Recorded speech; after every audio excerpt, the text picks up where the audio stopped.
Mi nombre es Joaquín Gil y tengo 33 años. Para cuando mi padre deslizó aquel contrato notarizado sobre el mantel de la cena de Nochebuena, yo ya sabía que esa reunión nunca había tenido que ver con el nacimiento de Jesús, la gratitud o la familia. Era una ejecución orquestada con guarniciones de un catering de lujo, de esos que sirven en los barrios altos de Madrid. Mi madre estaba de pie en un extremo de la mesa, rígida y altiva, como si presidiera una junta de accionistas de una empresa del IBEX 35 en lugar de estar pasando la bandeja con el marisco y los ibéricos. Mi hermana, Belén, estaba sentada a 2 sillas de distancia. Llevaba un lazo de satén blanco y una ridícula tiara de pedrería que brillaba bajo la lámpara de araña, sonriendo con una suficiencia insoportable, como si estuviera esperando una ovación al finalizar un desfile de moda. Había 50 personas amontonadas en el chalet de mis padres, una construcción imponente cerca del pantano de San Juan, en las afueras de Madrid. Allí estaban todos. Tíos, primos, cuñados y hasta esos amigos de la parroquia que solo aparecen para cotillear. Era el tipo de gente que adora ver cómo una familia se despedaza miembro a miembro, siempre que el espectáculo ocurra sobre la porcelana fina de la Cartuja y entre copas de vino caro. Entonces, mi padre golpeó el papel con el dedo índice, marcando el ritmo de su sentencia, y soltó el hachazo sin anestesia. Paga los 72.000 euros para la boda de tu hermana o vete de esta casa ahora mismo y no vuelvas nunca más. Mi madre se levantó tan rápido que las patas de su silla chirriaron violentamente contra el suelo de madera noble. Todos en esta mesa estamos de acuerdo, anunció con esa voz gélida y cortante que suele usar para dar órdenes a los empleados del servicio. Se lo debes a tu hermana. Es de justicia. Belén ladeó la cabeza, dejando que la luz se reflejara en su tiara, me dedicó esa sonrisa azucarada, falsa ensayada que yo conocía de toda la vida. Ya he reservado el banquete de gala usando tu tarjeta de crédito, dijo con una naturalidad que rayaba en lo sociopático. Así que, de verdad, Joaquín, solo lo estás haciendo más difícil de lo que tiene que ser. Como no hice el más mínimo ademán de coger el bolígrafo para firmar aquel atropello, mi madre, en un arrebato de ira teatral, agarró mi plato lleno de manjares y vació mi cena en la basura ante la mirada atónita de los invitados. Los parásitos comen en esta mesa, sentenció con desprecio. Mi padre, manteniendo una calma que resultaba mucho más aterradora que cualquier grito, cogió las llaves de mi coche que estaban sobre el mostrador y se las metió en el bolsillo con un gesto definitivo. El coche se queda aquí, en el garaje, hasta que decidas hacer lo correcto y comportarte como un hijo agradecido, añadió. 50 familiares me observaban en un silencio sepulcral, como si yo fuera el entretenimiento principal entre el postre, los turrones y el resumen de la liga de fútbol. Me puse de pie con parsimonia, me abroché la chaqueta del traje y pronuncié una sola frase que hizo que el rostro de mi madre perdiera el color al instante. Quizás quieras llamar al salón de celebraciones antes de llamarme desagradecido frente a toda la parroquia. No levanté la voz. No lloré. No supliqué. Fue precisamente esa falta de drama lo que los descolocó por completo. Mi padre siempre había odiado mi calma más que mi ira. La ira me hacía parecer una persona emocional y vulnerable, pero la calma me hacía parecer un hombre seguro de sus activos. Toda la sala se quedó congelada durante un instante eterno. Y entonces Belén, rompiendo la tensión, soltó una carcajada estridente. ¡Ay, por Dios, Joaquín! No seas tan dramático, que pareces un actor de telenovela barata, dijo reclinándose en su silla, mientras su mano impecablemente manicurada descansaba sobre el contrato como si los 72.000 euros ya estuvieran en su cuenta de ahorros. Trabajas en cumplimiento normativo. Te pasas el puñetero día revisando riesgos, balances, gastos ajenos. 72.000 euros no es una cifra imposible para alguien con tu sueldo. Es una boda, no una guerra civil. La miré fijamente y estuve a punto de reírme yo también, porque esa frase definía la patología de mi familia mejor que cualquier informe psicológico. Para ellos, mi formación, mi sueldo ganado con esfuerzo, mi disciplina y mi aburrida responsabilidad de adulto no eran logros personales, sino activos comunitarios. Cualquier cosa que yo hubiera construido con años de madrugones y estrés era, de alguna manera, un recurso de la caja común familiar, especialmente si Belén quería algo ridículamente caro que quedara bien en sus fotos de Instagram. Mi madre se cruzó de brazos, reforzando su postura de ataque. Tu hermana solo tiene una oportunidad en la vida de tener la boda que se merece por su posición. Y yo solo tengo una oportunidad de ser tratado como un ser humano con derechos, no como un cajero automático, respondí con frialdad. Parece que ambos hemos venido a esta cena con sueños y expectativas muy diferentes. Fue entonces cuando mi padre soltó lo que, según su estrategia, debía ser el golpe de gracia para rematarme. Empezó a decir que se había mantenido callado durante años mientras yo vivía de forma egoísta e independiente, mientras la familia invertía amor en mí sin recibir dividendos a cambio. Luego, con una precisión contable digna de estudio, empezó a enumerar cada céntimo que habían gastado en mi crianza, como si estuviera leyendo las líneas de una factura de liquidación. Mi primer coche de segunda mano, el año que me permitieron quedarme en casa tras la universidad, el dinero para los libros de texto de hace más de una década. Todo estaba perfectamente ensayado, incluidas las pausas dramáticas para que los parientes asintieran. Mi madre añadió el toque final. Siempre has tenido envidia de tu hermana porque ella tiene el don de unir a la gente, mientras que tú solo sabes llevar la cuenta de lo que das, como un contable sin alma, dijo con veneno. Belén suspiró con afectación, ajustándose la tiara.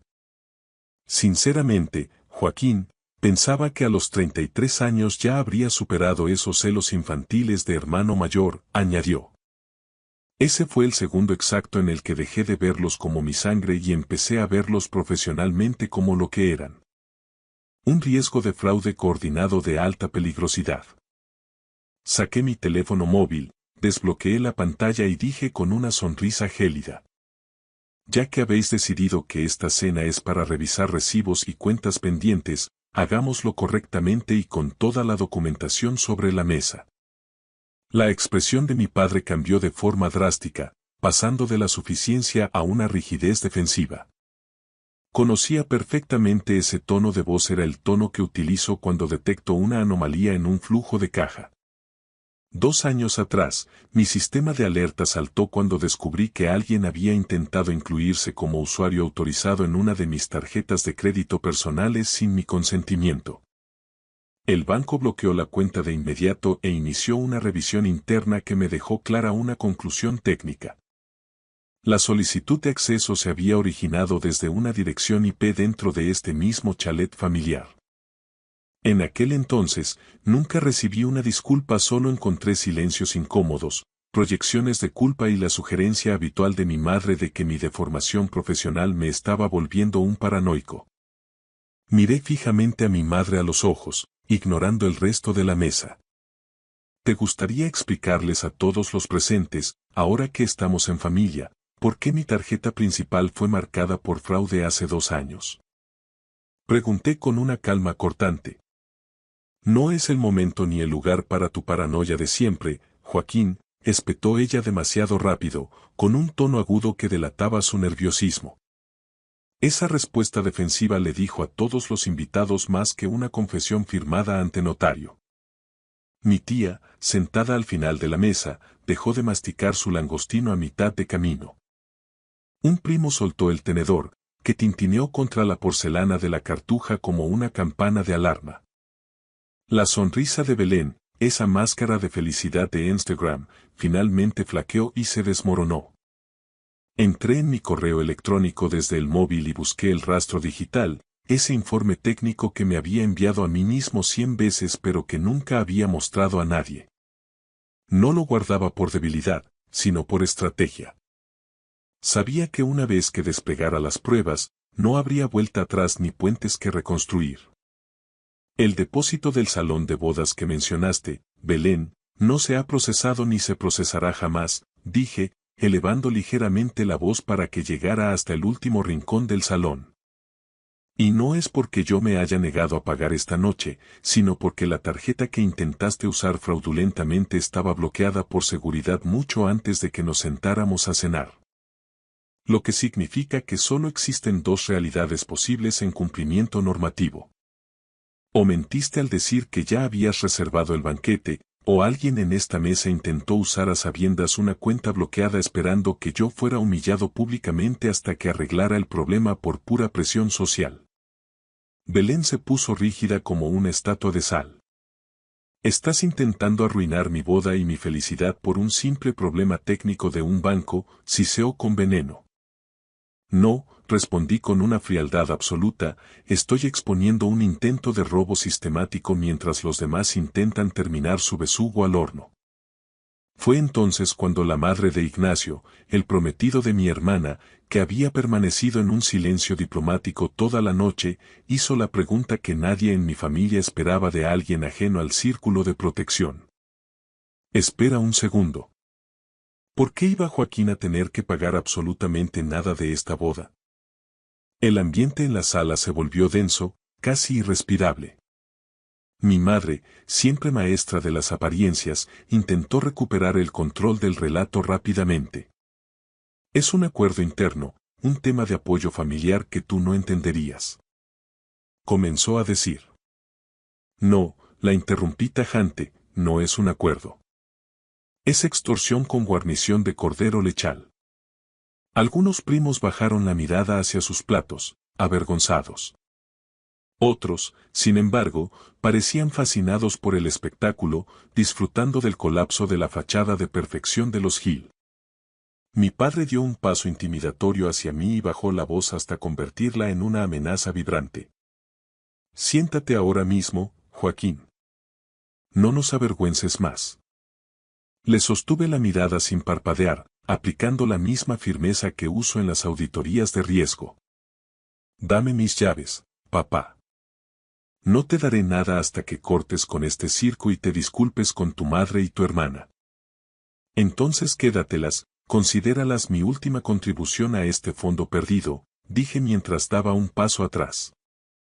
Porque si me quedo un minuto más en esta casa, dejaré de proteger vuestros secretos y empezaré a hablar de lo que realmente sucede con las finanzas de esta familia.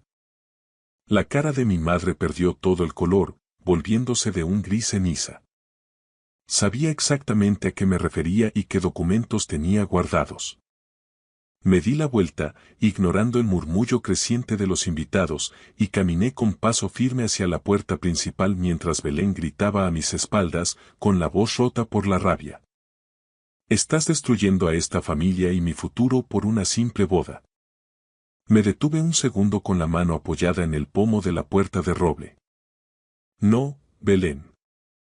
La familia ya estaba destruida, yo solo estoy dejando de fingir que vuestro supuesto derecho a explotarme era amor.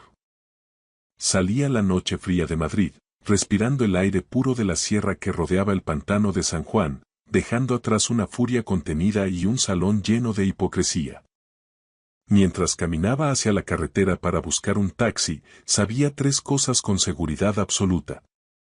Mis padres iban a entrar en pánico, iban a inventar 1000 mentiras para salvar su imagen ante la parroquia, y por primera vez en mis 33 años, nada de eso iba a ser mi problema.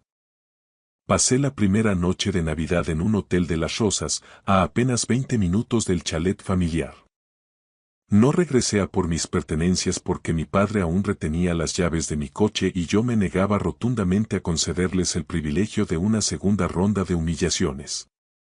A medianoche, sentado en la orilla de la cama de una habitación anónima y comiendo unas patatas fritas frías del servicio de habitaciones, repasé mentalmente cada segundo de la cena. Me invadió esa extraña y gélida claridad tardía que solo aparece tras una exposición pública traumática. Mis manos aún mantenían un ligero temblor, pero identifiqué rápidamente que no era por miedo al ostracismo familiar, sino por la pura descarga de adrenalina que conlleva la liberación. A la mañana siguiente, la pantalla de mi móvil parecía el epicentro de una zona de desastre natural. El registro de notificaciones estaba colapsado.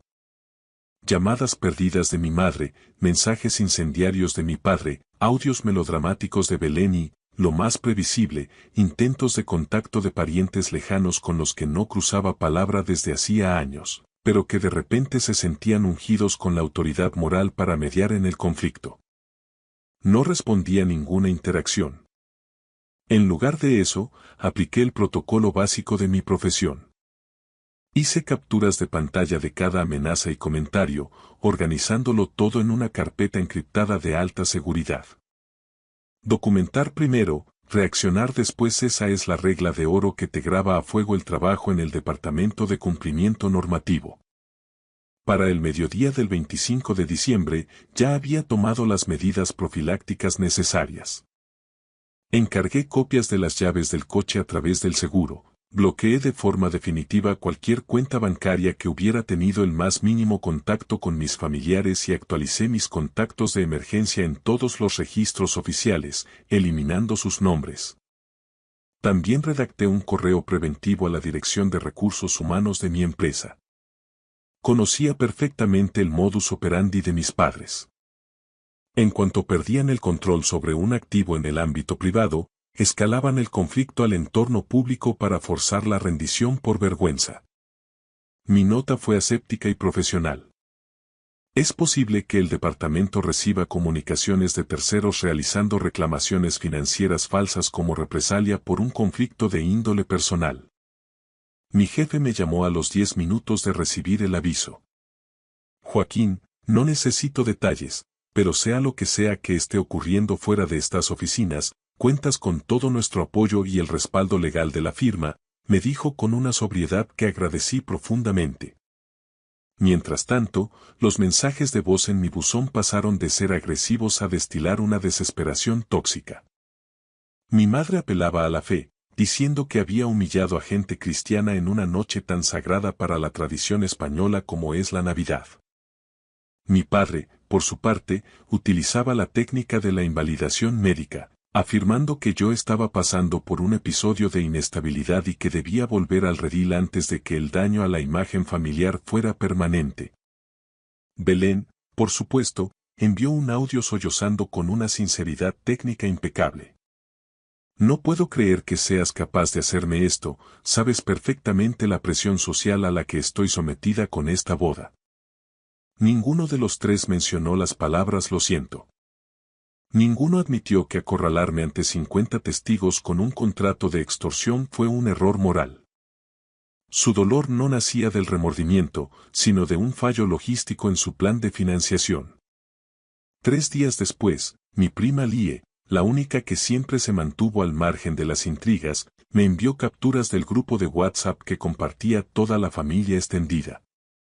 Mis padres habían emitido un comunicado oficial, redactado con una elegancia manipuladora aterradora, donde explicaban que yo sufría un momento emocional complejo, que había malinterpretado una petición llena de afecto y pedían a todos que rezaran por mi pronta reconciliación con el núcleo familiar.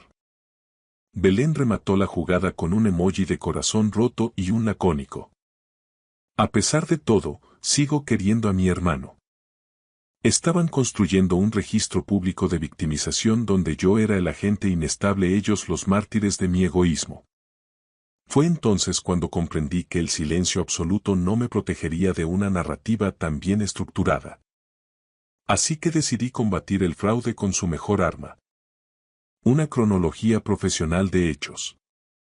Me senté a escribir durante horas, documentando fechas exactas, incidentes previos de manipulación, irregularidades financieras detectadas a lo largo de los años, capturas de mensajes y, por supuesto, el informe técnico del intento de fraude bancario de hacía 2 años.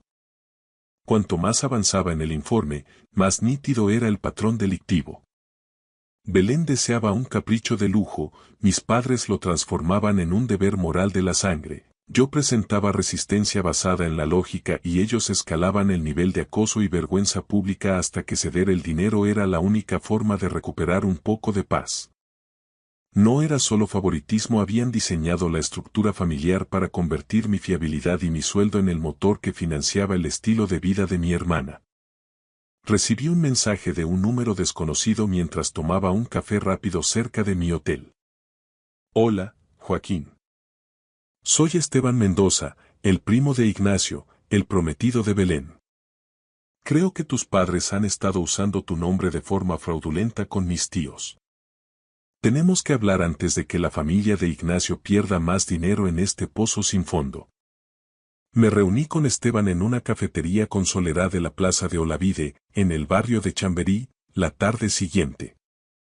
Esteban no era un héroe caído del cielo ni un salvador desinteresado, simplemente estaba agotado y harto de las apariencias. 2 años atrás, Belén lo convenció con una habilidad asombrosa para que adelantara el pago del alquiler de un chalet de lujo en Ibiza para una supuesta despedida de soltera exclusiva, prometiendo devolverle el dinero en menos de 30 días. Por supuesto, nunca lo hizo. Mi madre, en una de sus habituales maniobras de contención de daños, lo llamó un simple malentendido entre jóvenes con ganas de disfrutar, a pesar de que Esteban tenía 34 años, una hipoteca que pagar y todos los recibos de la transferencia guardados.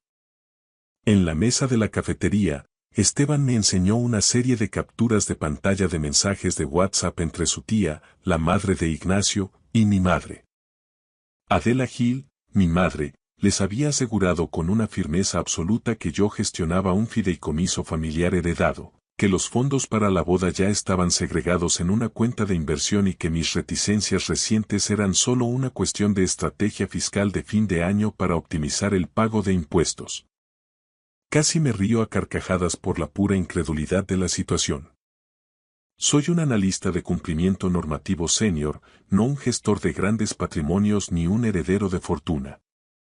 Mis abuelos nos dejaron recuerdos sentimentales, algunas joyas antiguas y una educación sólida, pero no una fortuna secreta oculta en un paraíso fiscal. Sin embargo, mi madre siempre había creído que en la alta sociedad madrileña la convicción y la puesta en escena podían sustituir con éxito a la documentación real. Mis tíos ya han adelantado 22.000 euros para el catering y el bloqueo del alojamiento de los invitados de fuera de Madrid, me explicó Esteban con gravedad. Les dijeron que tu contribución personal cubriría íntegramente el salón de banquetes, la decoración floral y el equipo de fotografía. Ignacio firmó los contratos de reserva pensando que estaban respaldados financieramente por ambas familias de forma paritaria. Cuando el salón de eventos avisó la semana pasada de los problemas con el pago de la fianza, tu madre les juró que estabas sufriendo un episodio mental transitorio y que habías bloqueado las cuentas por un impulso irracional de celos. Sentí una rabia útil, de esas que no te nublan la vista, sino que te ayudan a organizar el contraataque. ¿Ignacio sabe algo de esto? Pregunté, manteniendo el tono profesional. Sabe que algo huele muy mal. Sus padres se sienten estafados y humillados. Joaquín, temen seriamente haberse metido en una estafa familiar a gran escala antes de que su hijo dé el sí, quiero. Les diré absolutamente todo lo que pueda probar con documentos firmados. Ni una palabra más, ni una menos, le prometí solemnemente. Esa misma noche, redacté un mensaje directo para Ignacio y sus padres. Fue un texto corto, extremadamente calmado y desprovisto de cualquier carga dramática.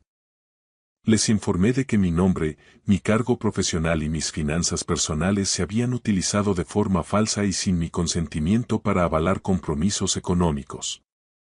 Me puse a su entera disposición para mostrar la documentación bancaria que aclaraba mi nula participación en cualquier fideicomiso o compromiso financiero relacionado con el enlace. El padre de Ignacio respondió a los 28 minutos exactos. Joaquín, si lo que dices es exacto, esto ha ido mucho más allá de un desagradable desacuerdo familiar. Tenía toda la razón del mundo. Ya no se trataba de si Belén tendría sus centros de mesa de diseño o su vestido de firma, se trataba de un delito de fraude por suplantación disfrazado de obligación moral y tradición familiar.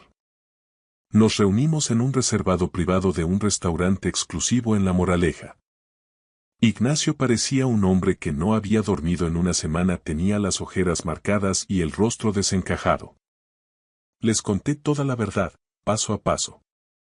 El contrato notarizado que me pusieron delante en la cena de Nochebuena, el ultimátum de mi padre de echarme de la familia, las llaves confiscadas como rehén y la presión psicológica ejercida ante 50 testigos. Les mostré los registros bancarios reales y mi cronología detallada de incidencias. Ignacio, con las manos temblorosas, desbloqueó su teléfono y reprodujo un mensaje de voz que Belén le había enviado la semana anterior. En el audio, con una voz cargada de falso cansancio, ella se quejaba amargamente de que yo estaba retrasando maliciosamente la liberación de los fondos de la herencia y que, si él lograba controlar las dudas de su familia, ella se encargaría de meter en vereda a su hermano. ¿Sabía Belén que no existía ningún fideicomiso familiar? Preguntó Ignacio, mirándome directamente a los ojos, buscando una última esperanza de que su prometida fuera una víctima y no una cómplice. Sí, respondí con firmeza. Sabía lo suficiente como para entender perfectamente que ese dinero no existía y que el que sí existía, mi sueldo, no era suyo para disponer de él. El padre de Ignacio se levantó de la mesa sin decir palabra para hacer 3 llamadas telefónicas desde el pasillo. Cuando volvió al reservado, la atmósfera en la habitación había cambiado por completo, se respiraba una frialdad ejecutiva. El pago del catering ha sido suspendido de inmediato. El bloqueo de las habitaciones de hotel para los invitados, también. Mi abogado personal revisará a partir de mañana cada declaración y cada promesa que tus padres han hecho a mi familia. Hasta que termine esa auditoría legal, no hay boda, no hay celebración y no hay unión de ningún tipo.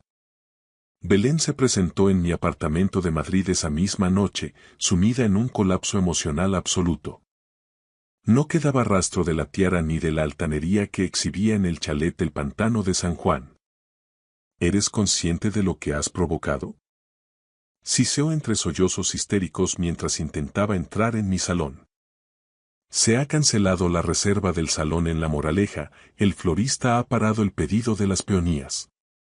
Ignacio no me coge las llamadas, Joaquín. Ni una sola. Todo se ha detenido porque tus mentiras os han alcanzado, Belén. Es así de simple, respondí, bloqueándole el paso de forma instintiva. ¿Nuestras mentiras? Saltó ella a la defensiva, y de inmediato se quedó helada, con los ojos muy abiertos, al darse cuenta de lo que acababa de admitir implícitamente.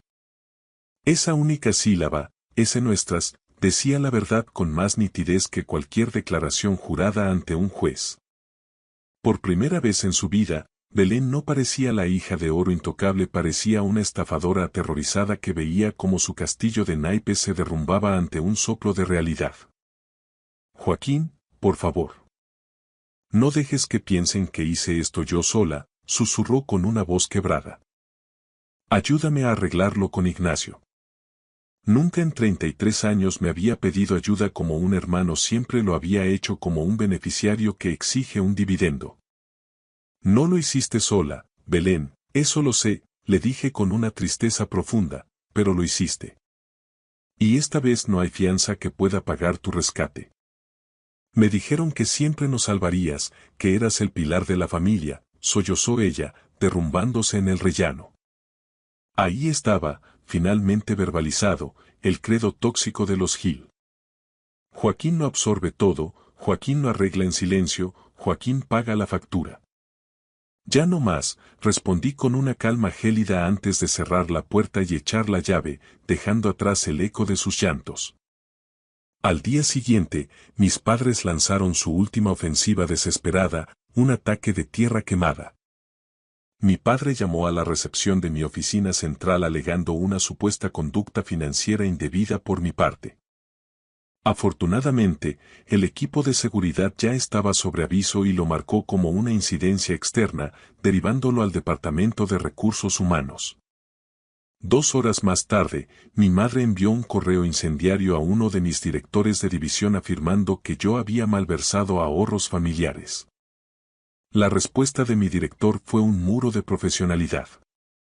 Por favor, dirijan cualquier alegación de índole personal a través de sus representantes legales. Esta firma no interviene en disputas privadas. Esa noche, mi padre dejó un último mensaje de voz. Ya no había gritos ni autoridad, solo un pánico vibrante que resultaba patético. Joaquín, por el amor de Dios, llámame. Esto se nos está yendo de las manos por completo. La gente en el club y en la parroquia pregunta. Belén se está desmoronando por minutos. Los suegros amenazan con retirarlo todo y demandarnos por daños. Podemos sentarnos y explicarlo, podemos cuadrar las cuentas. Recibí 36 mensajes similares en menos de 12 horas. En uno de ellos, soltó la frase definitiva. No entiendes lo que esto nos va a costar en prestigio y dinero. Se refería a su coste reputacional, no al mío, pero fue lo más cerca que estuvo nunca de entenderme. Yo solo era una variable en su balance de beneficios. Hice un último movimiento de auditoría. Envié un correo electrónico masivo a todos los familiares que estuvieron presentes en aquella cena de Nochebuena. Adjunté las pruebas objetivas. El contrato de extorsión, los mensajes clave de Belén y los correos que mi madre envió a mi trabajo intentando destruir mi carrera. No añadí insultos ni juicios de valor. Solo envié pruebas. El efecto en el ecosistema familiar fue sísmico e inmediato. El hermano de mi abuelo, un hombre respetado de 80 años al que nadie se atrevía a contradecir, llamó a mi padre esa misma tarde. Su voz, grabada en otro audio que me llegó, fue lapidaria. No estás disciplinando a un hijo, Manuel. Lo estás extorsionando como a un extraño. La boda se canceló oficialmente 3 días después. Ignacio terminó el compromiso con un correo electrónico brutal que Esteban me filtró. Ante la tergiversación material de los hechos y la pérdida irreparable de confianza, no veo ningún camino a seguir en esta relación. Mis padres habían querido forzarme a un pago de por vida y, en su lugar, habían empujado a su hija predilecta a un colapso público que ya no podían ocultar tras las fotos de Instagram. Una semana más tarde, bajo la presión del resto de la familia extendida, mis padres pidieron una videollamada colectiva. Éramos 20 personas conectadas en pequeños cuadrados en la pantalla.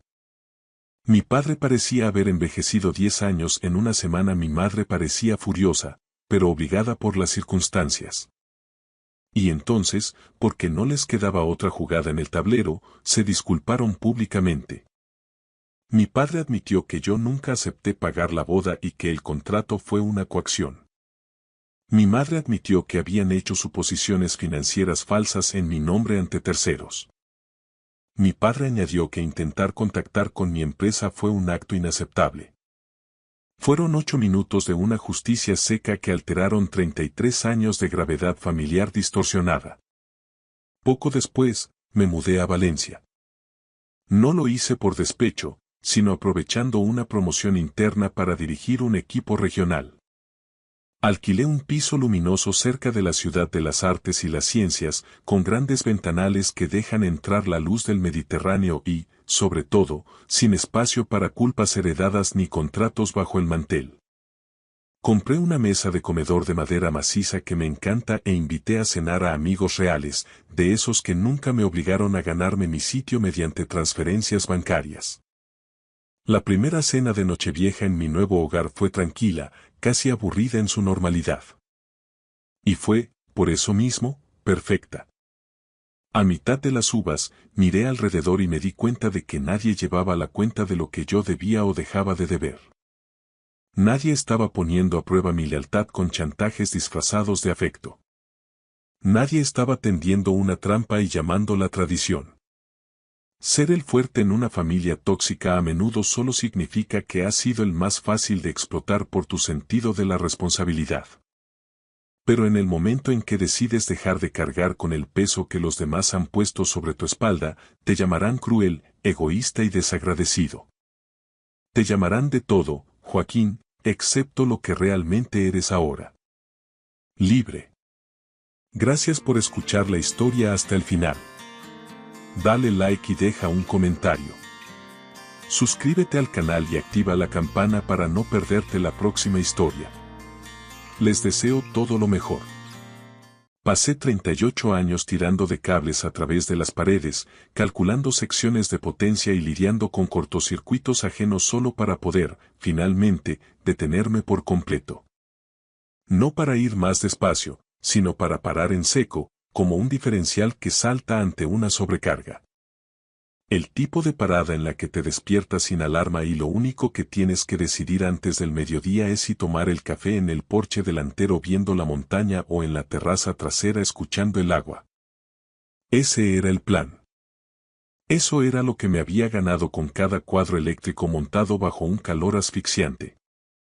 Me tomó 14 meses de búsqueda intensiva encontrar la propiedad adecuada en las estribaciones de la Sierra de Tramuntana, en Mallorca. Unas 4 hectáreas de terreno en las colinas, a unos 20 minutos de Pollena, una verdadera casa de campo de 2 plantas que alguien había construido en 1962 y mantenido con una disciplina que yo, como profesional, solo podía admirar. La casa era sólida. Suelos de madera noble, una chimenea de piedra de marés que es el alma de la isla, un porche que rodeaba la estructura y un estanque en la parte trasera poblado de truchas que el dueño anterior, un mallorquín de pocas palabras, juraba que nunca había terminado de pescar. Pagué 285.000 por ella, al contado. Cada euro procedía de 38 años de madrugones, de guardias nocturnas, de fines de semana perdidos y vacaciones canceladas porque el cableado de un hospital o de una oficina no estaba terminado. Y yo no era el tipo de hombre que dejaba un trabajo a medias. La firma ante notario en Palma duró 40 minutos. El viaje desde Madrid duró unas 6 horas, incluyendo el ferry desde Denia. Cuando subí por el camino de grava con mi vieja furgoneta y apagué el motor, me quedé allí sentado un rato con las ventanillas bajadas, escuchando el silencio.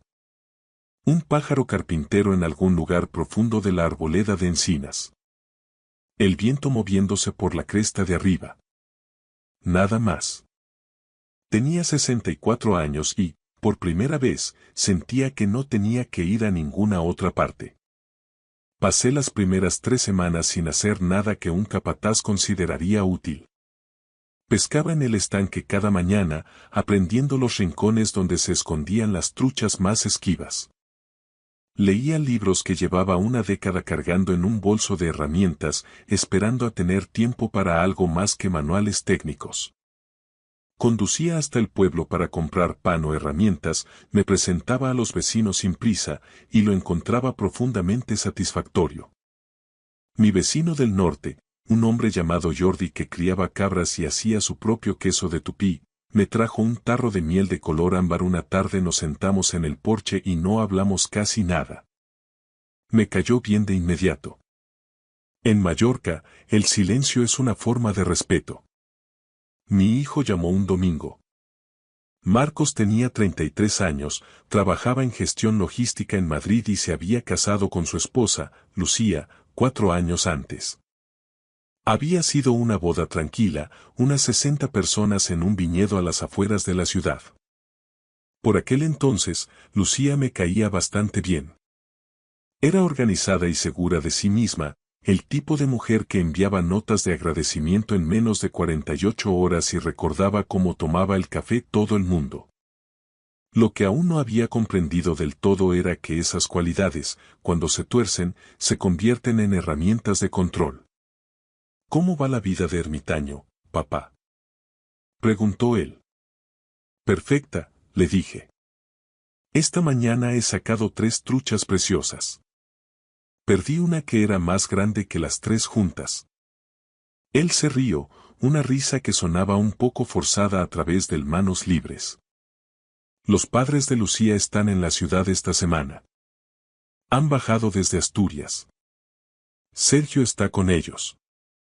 Sergio era el hermano menor de Lucía, de 29 años, que estaba permanentemente entre proyectos.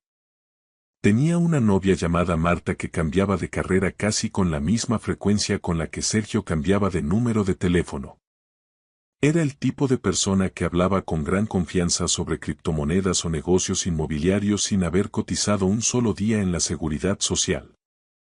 Tenía el talento de hacer que sus fracasos sonaran como pivotajes estratégicos. «Qué bien», dije, aunque presentía el cortocircuito. ¿Cuánto tiempo se quedan? Solo una semana. Los padres están en un hotel en el centro. Sergio y Marta están en el sofá cama de nuestra casa. Hizo una pausa pesada. Ha estado todo un poco apretado, papá. Mucha tensión acumulada. Me lo imagino, respondí, sospechando que el sofá cama no era el único problema. Hablamos de su trabajo en logística y de un nuevo contrato que lo mantendría ocupado hasta el otoño. Cuando colgamos, me quedé en la terraza trasera viendo cómo el estanque se quedaba quieto bajo el calor de la tarde mallorquina. Sentí una felicidad sin complicaciones. Duró exactamente 11 días más. La llamada de Lucía llegó un martes por la tarde. Estaba en el porche con una novela de misterio y, cuando vi su nombre en la pantalla, supe que la paz se había terminado. ¿Alejandro? Su voz tenía ese matiz de seda que yo reconocía de los contratistas que intentan convencerte de que trabajes un festivo gratis. Quería hablar contigo sobre algo antes de que lo haga Marcos, solo para que estemos todos en la misma página. Claro, dije, cerrando el libro.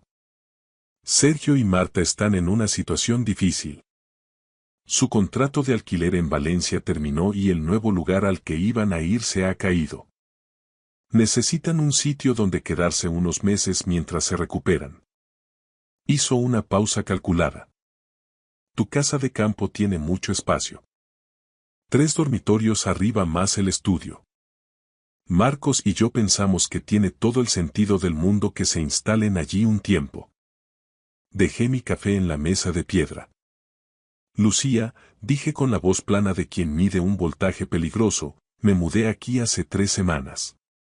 Lo sé. Y sé que el momento no es ideal, pero Sergio es familia. De hecho, se le ocurrió la idea de usar la propiedad para alquileres turísticos de lujo tipo Airbnb cuando tú no estés. Podría gestionarlo él y generarte ingresos pasivos. Ahí estaba la trampa. Mi refugio no era solo un lugar para vivir, era una oportunidad de negocio que ellos ya habían troceado en su cabeza. No necesito ingresos, dije. Compré esta propiedad para mi jubilación, no para montar un hotel. No necesitas 3 dormitorios, Alejandro. Eres una sola persona. Esa frase me dolió más que cualquier insulto. Una sola persona, como si mi soledad ganada a pulso me restara derecho sobre mi propia casa. Lucía, yo me gané esta propiedad, dije con firmeza. Cada metro cuadrado de cableado y cada piedra de este muro. Nadie cuestiona eso, su tono se volvió afilado. Pero la familia hace sacrificios. Y significaría mucho para Marcos que su familia se uniera en esto. ¿Sabe Marcos que me estás llamando para pedirme esto? El medio segundo de silencio fue la confirmación legal que necesitaba. Lo hemos discutido, mintió ella. Pues me gustaría oír eso de su boca, Lucía. Su voz bajó una octava, volviéndose fría. Espero que no conviertas esto en un conflicto innecesario. Sergio solo necesita una oportunidad. Y tú estás sentado solo en 4 hectáreas de tierra. Sí, dije mirando hacia la montaña, y lo estoy deliberadamente. Adiós, Lucía. Colgué, entré en la casa y me senté a la mesa de la cocina con el bloc de notas amarillo de cuadrícula que guardaba junto al frutero. Era el mismo tipo de bloc que había usado en las obras durante 38 años para calcular cargas, secciones de cable y presupuestos de materiales. En mi oficio, si no anotas el color del cable y hacia dónde va, acabas provocando un incendio. Esta vez, escribí una sola frase en la parte superior de la primera página. Protocolo de exclusión de propiedad. Tracé una línea firme debajo y empecé a desglosar la situación como si fuera un cortocircuito en una comunidad de vecinos. Marcos llamó a la mañana siguiente, muy temprano. Su voz sonaba como cuando tenía 15 años y había roto un cristal jugando al fútbol, esperando que yo aún no me hubiera dado cuenta del estropicio. «Papá, ¿hablaste con Lucía anoche?», preguntó sin rodeos. Sí, respondí mientras comprobaba la presión de la caldera. Fue una conversación corta. Le dije que no, con la misma claridad con la que se corta la corriente en un magnetotérmico. Papá, Sergio está realmente en un mal momento. Sé que no es tu persona favorita, que su estilo de vida te choca, pero es familia. Marcos, dime una cosa de profesional a profesional. ¿Sergio ha mantenido alguna vez un trabajo por más de 18 meses? El silencio al otro lado de la línea fue mi respuesta. No digo esto para ser cruel, hijo. Lo pregunto porque quiero entender el cuadro de mando de esta situación. Tu mujer me llamó para exigirme que cediera mi casa a su hermano y a su novia, una casa que compré hace 3 semanas tras casi 4 décadas de dejarme la espalda en los techos. Creo que tengo derecho a entender el panorama completo. Sería algo temporal, papá. Solo unos meses para que respiren. Eso es lo que dijo Lucía sobre la idea del Airbnb también. ¿Me ves a mí con cara de recepcionista de hotel? Más silencio. Luego, a regañadientes, Marcos admitió. Lo mencionó como una posibilidad solo para ayudar a cubrir los gastos de mantenimiento de la posesión. ¿Mis gastos? Pregunté con calma, ¿o los de ellos? Marcos, no estoy enfadado contigo. Estoy haciendo las preguntas lógicas. Te quiero y mi puerta siempre estará abierta para ti, pero la respuesta es un no rotundo. Lo que me preocupa es saber si estás de acuerdo con tu mujer en esta emboscada o si ella hizo esa llamada por su cuenta. Hubo una pausa tan larga que pensé que se había cortado la comunicación. Le dije que me lo pensaría, susurró finalmente. Eso no es lo mismo que estar de acuerdo, hijo. En mi mundo, pensárselo en una instalación crítica es buscarse un problema gordo. No, dijo él en voz baja, no lo es. Terminamos la llamada con esa cortesía tensa que precede a las tormentas. Preparé más café y me quedé junto a la ventana observando a una pareja de gamos que cruzaba el linde del bosque de encinas, justo en el pasto norte de la propiedad. Mis manos estaban firmes. Quería que siguieran así. Esa tarde, bajé hasta Pollena y fui directo a una ferretería industrial.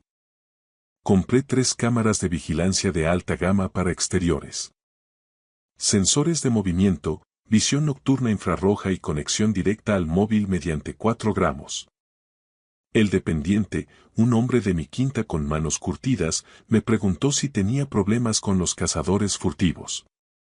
Sobre todo gamos de 2 patas, dije con media sonrisa. Me gusta monitorizar quién entra en mi red. Él asintió con esa sabiduría rural de Mallorca. Hace bien. Aquí la propiedad es sagrada.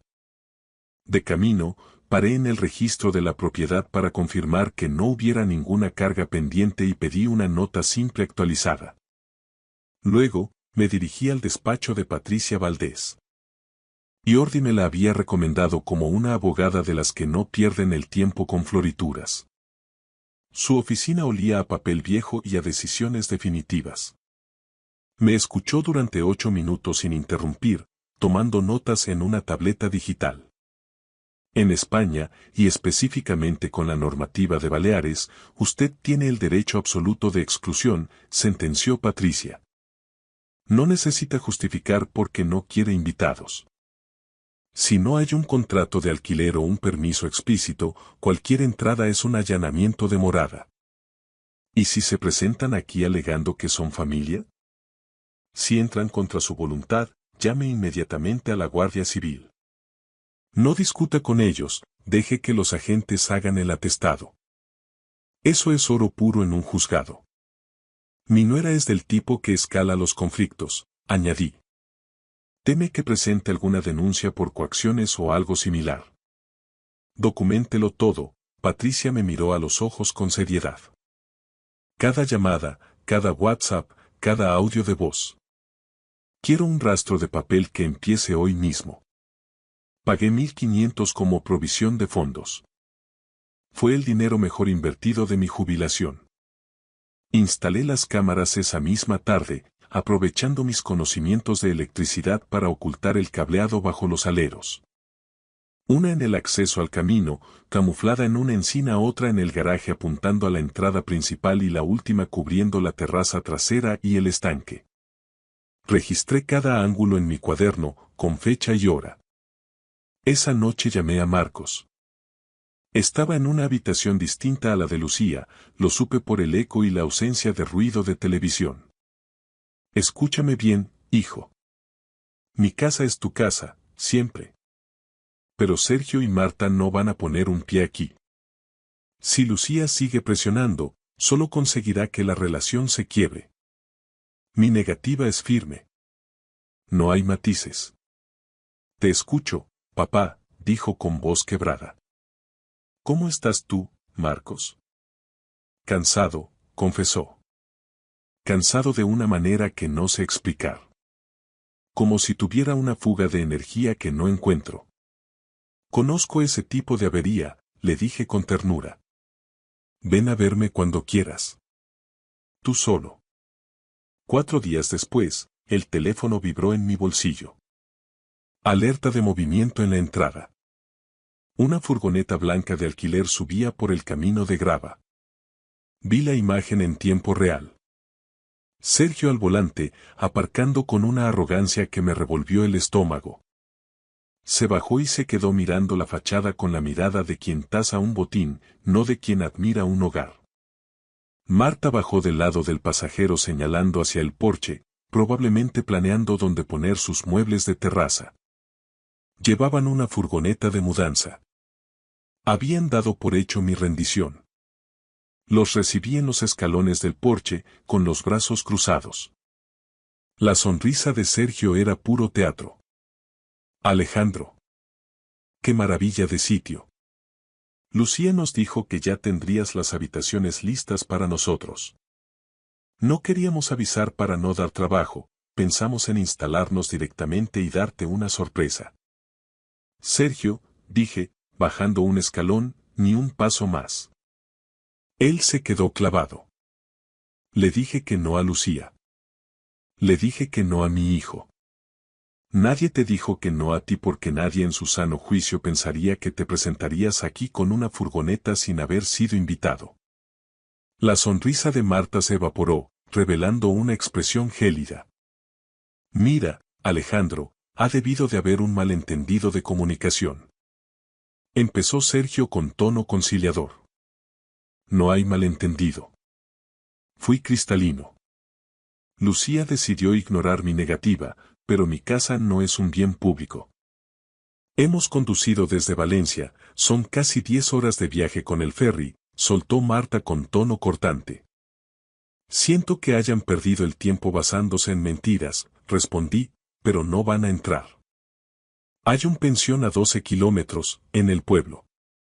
Sugiero que vayan allí antes de que anochezca. Sergio se acercó, bajando la voz como si fuéramos compinches. Venga, hombre. Lucía es tu familia. No vas a dejar a tu propia gente en la calle por un orgullo tonto. Tú y yo nos hemos visto 3 veces en la vida, le recordé. Eso no te hace mi gente. Te hace un extraño que intenta invadir mi propiedad. Y mi paciencia tiene un límite de amperios muy bajo hoy. Váyanse. La máscara de Sergio se rompió. Lucía tenía razón. Eres un viejo huraño y difícil. Siempre lo has sido. Puede ser, dije señalando las cámaras que él no había visto, pero soy un viejo huraño en su propia casa. Y tengo a la abogada y a la Guardia Civil a una llamada de distancia. Tienen 5 minutos para dar la vuelta a esa furgoneta. Se fueron echando pestes, discutiendo a gritos entre ellos. Anoté la hora exacta. 14:47. Guardé el clip de video en la nube. Las llamadas de Lucía empezaron antes de 1 hora. 3 llamadas perdidas. 3 mensajes de voz que escuché en altavoz mientras me preparaba la cena. El primero era puro fuego, el segundo, un argumento legalista barato, el tercero, un susurro gélido. Has humillado a mi familia, Alejandro. Marcos y yo vamos a replantearnos seriamente si alguien con tu falta de empatía debe formar parte de nuestra vida futura. Piénsalo bien. Guardé los audios y se los envié a Patricia Valdés. Su respuesta fue inmediata. Impecable. Siga documentando. No responda a nada. Marcos llamó por la noche. Sonaba como si le hubieran dado una paliza física. Lucía está fuera de sí, papá. Dice que Sergio está llorando en un pensión de carretera. Es un hombre de casi 30 años, Marcos. Un hombre que intentó asaltar mi jubilación por la fuerza. Hubo un silencio sepulcral. Papá.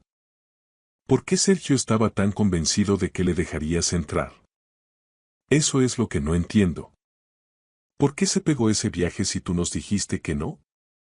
Esa, dije con tristeza, es la pregunta que va a definir tu matrimonio, hijo. Y es a Lucía a quien debes hacérsela.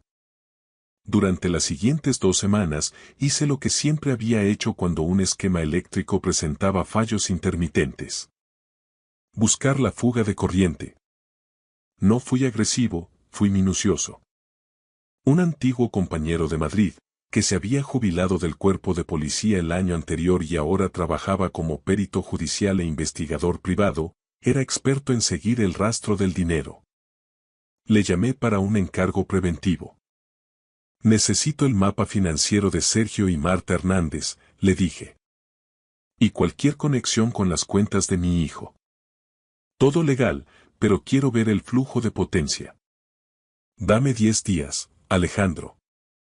En el mundo digital, nadie borra del todo sus huellas. 8 días después recibí el informe. Lo imprimí y lo leí en la mesa de la cocina, donde antes calculaba presupuestos de reforma. Sergio Hernández tenía una sentencia firme en su contra por 18.400 de un juzgado de Valencia, fruto del impago de un alquiler y daños estructurales en un piso. Además, acumulaba 2 demandas civiles por estafa procesal, aunque habían sido archivadas por falta de pruebas concluyentes. Pero lo más alarmante no era su pasado, sino el presente de mi hijo. El informe detallaba un goteo constante desde la cuenta conjunta de Marcos y Lucía hacia una cuenta de Bizum vinculada al número de Marta. 7 transferencias en 9 meses. El total ascendía a 41.000. Me quedé mirando la cifra mientras el café se enfriaba. 41.000. Mi hijo ganaba un buen sueldo en logística, pero ese montante no era calderilla, era la entrada de un piso, el ahorro de 5 años de esfuerzo. Alguien había diseñado un sistema de drenaje para que el dinero saliera en cantidades de 500 o 600 euros, lo suficiente para no hacer saltar las alarmas de blanqueo de capitales del banco, pero con la constancia necesaria para vaciar un depósito. Llamé a mi contacto de nuevo. ¿Hay rastro de que Marcos haya autorizado esto? La cuenta es conjunta, Alejandro. Legalmente, él es responsable de cada movimiento. Que haya mirado los extractos o que ella le haya dado acceso a la aplicación del banco es otra historia. En estos casos, el abuso de confianza es el aislante que falla. Recordé la voz de Marcos. Cansado de una manera que no puedo explicar. Guardé el informe en mi carpeta de averías críticas junto a los audios de Lucía. Me senté en el porche y vi cómo las truchas ondulaban en la parte baja del estanque. Pensé en el niño que me pasaba los destornilladores subido a un cubo de pintura y en el hombre que ahora estaba siendo saqueado en su propia casa. La estocada de Lucía llegó un jueves en forma de sobrecertificado. Era una notificación de la Consejería de Asuntos Sociales de Baleares. Alguien había interpuesto una denuncia alegando que yo era un adulto mayor en situación de riesgo, aislado, con posibles signos de deterioro cognitivo y vulnerabilidad manifiesta. Solicitaban una inspección de bienestar para evaluar mi capacidad de autogobierno. Llamé a Patricia Valdés de inmediato. Esto es una denuncia instrumental o de represalia, me explicó con voz gélida. Es una táctica vieja para incapacitar judicialmente a alguien o, al menos, generarle tal nivel de estrés que acabe cediendo a las presiones familiares. Patricia, puedo recitar el reglamento electrotécnico de baja tensión de memoria, desde las protecciones hasta las puestas a tierra. Mi salud mental tiene más continuidad que su conexión a Internet. Ella soltó una carcajada seca. Perfecto. Deje que el inspector vea esa precisión. Documente quién cree que ha instigado esto. El patrón de acoso es lo que nos dará la victoria en el juzgado si esto escala. El inspector, un joven llamado Mark, pasó 45 minutos en mi casa. Revisó la organización de mis herramientas en el garaje, que estaban ordenadas por calibre y uso, y la limpieza de la cocina. Le ofrecí café y le respondí con la precisión de un voltímetro. ¿Existe algún conflicto familiar reciente?, preguntó Mark mientras anotaba en su tableta. Mi nuera y su hermano intentaron ocupar esta casa hace 2 semanas, le dije con calma. Tengo las grabaciones de seguridad de la furgoneta de mudanza, los audios de sus amenazas tras mi negativa y el informe de mi abogada. Intentan forzar una necesidad de cuidado para tomar el control de mi patrimonio. Mark dejó de escribir y me miró con respeto. El informe inicial se envió desde una IP localizada en un barrio del norte de Madrid, comentó como quien no quiere la cosa. Señor Hernández, es usted una de las personas más lúcidas y organizadas que he visitado en este puesto. Cerraré este expediente antes del viernes. La inspección se archivó, pero la presión cambió de fase. El siguiente movimiento fue a través de Marcos. Llamó un miércoles noche y su voz era un cable pelado, a punto de soltar chispas. Papá, Lucía y yo hemos estado hablando. Ella está muy preocupada por tu aislamiento. Cree que deberías vender la casa de campo y buscar algo más manejable. Ha visto unas comunidades de adultos activos cerca de Palma, con servicios médicos y seguridad 24 horas. ¿Está ella escuchando esta llamada, Marcos? Silencio. ¿Está en el salón? Sí. Marcos, mírame a los ojos aunque no me veas. ¿Tú quieres que venda mi jubilación? No, susurró él, y pude oír el peso de una cadena rompiéndose. No quiero. Entonces dile a Lucía que mi salud es inmejorable y que mi casa no está en venta.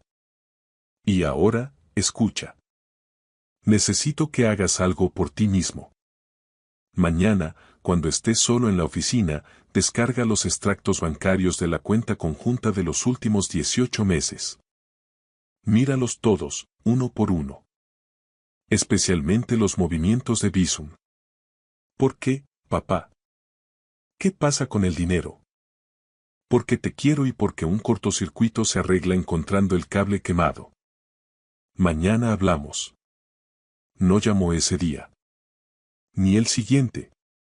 En la segunda madrugada, a las 7:15, el teléfono bramó.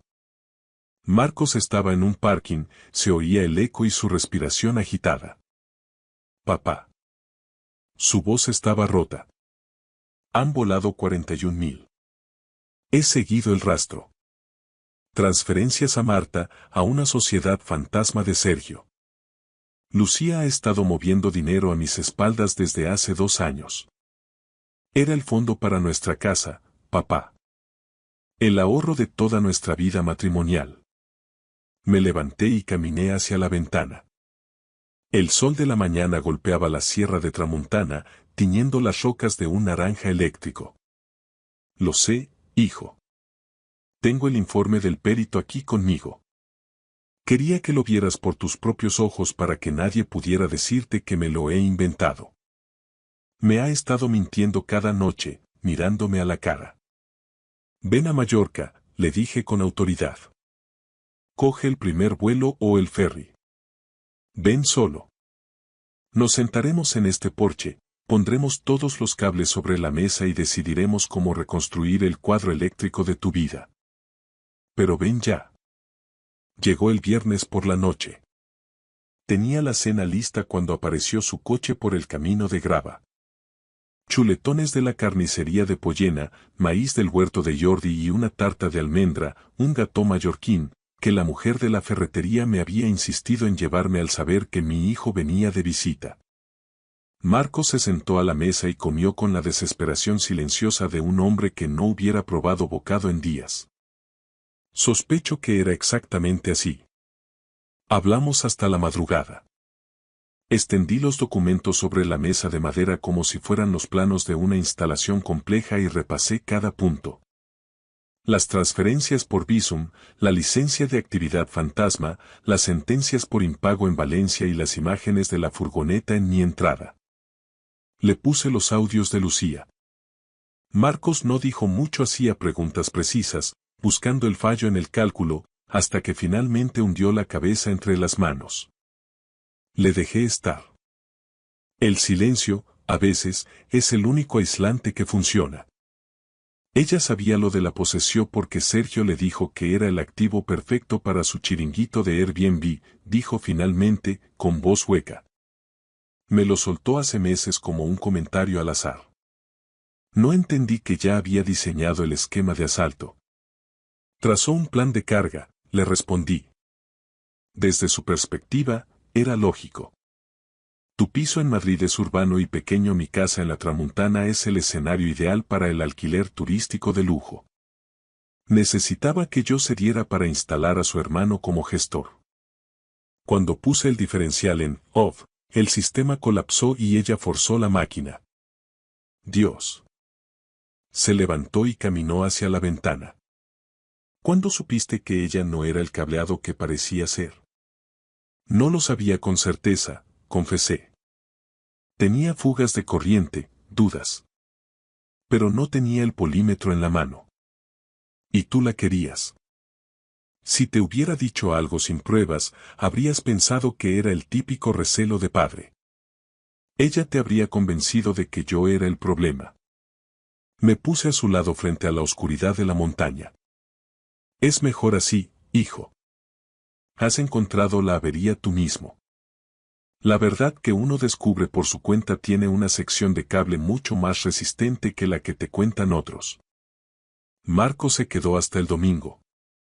No volvimos a tocar el tema de las finanzas. Pescamos truchas en el estanque por la mañana, devolviéndolas al agua con un respeto que solo los que han perdido algo valoran. Paseamos por la cresta de la sierra, donde el aire es tan limpio que parece que puedes ver el futuro.